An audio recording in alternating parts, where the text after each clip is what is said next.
Hello বন্ধুরা, কে কেমন আছো? আশা করি সবাই ভালো আছো, সুস্থ আছো। আমিও ভালো আছি। এই সকাল সকাল উঠে ভাতটা চাপিয়ে দিলাম, কারণ ছেলের ডিউটি আছে। চা খেলাম, চা খেয়ে তার আগে ভাতটা চাপিয়ে দিয়েছি, চাপিয়ে দিয়ে চাটা খেলাম। এবার রান্নার সব জোগাড় করব, দেখি কি রান্না করা যায়। আর এখানে চায়ের বাসনগুলো রয়েছে, চায়ের বাসনগুলো মাজবো।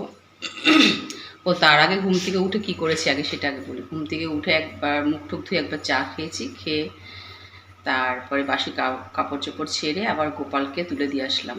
এসে আর একবার চা খেলাম, মানে দুবার চা হলো। খেয়ে এবার রান্নার দিকে ঢুকবো। এই যে চায়ের বাসনগুলো আছে, এখন বাসনগুলো মাজবো, মেজে সবজি কাটবো। সবজি কেটে দেখি কি রান্না করা যায়। চলো পরে আবার আসছি। এই দেখো সবজি কুটে রান্নাও বসিয়ে দিচ্ছি। এটা হচ্ছে মুগ ডাল, এটা করব তোমার হচ্ছে ঝিঙে দিয়ে। ঝিঙে দিয়ে এই প্রথম রান্না করব আজকে আমি। ভালো লাগে, অনেকেই বলছে যে এটা করলে ভালো লাগে, আর গরম তো, গরমের মধ্যে ঝিঙে দিয়ে খাওয়াটা ভালো। এইটা করব। আর হচ্ছে এই যে বরবটি আলু কেটেছি, এটা ভাজা করব। আর এইখানে মাছটা ভেজানো আছে, এটা ফ্রিজে ছিল তো ভিজিয়ে রেখেছি। এটা তরকারি কিছু হবে না, এটা ভাজা হবে। এই হচ্ছে আজকে রান্না।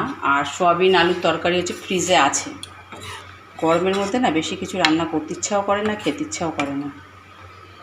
এই করবো আজকে রান্না। চলো পরে আবার আসছি। Good evening friends.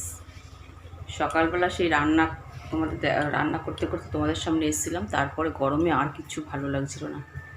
তারপরে খাওয়া দাওয়া করে একটু রেস্ট নিলাম। নিয়ে কেন খেয়ে দিয়ে সঙ্গে সঙ্গে তো শুই না, খাওয়া দাওয়া করলাম, করে একটুখানি বসে তারপরে ঘুমালাম। ঘুম থেকে ছেলের পড়া ছিল আজকে, এত আমার ঘুম পাচ্ছিল। ছেলেকে বললাম কি তুই একাই পড়তে যা। এবার একা পড়তে গেছে, পড়ে আসলো। আমি একটুখানি যে উঠলাম, উঠে চা খেলাম।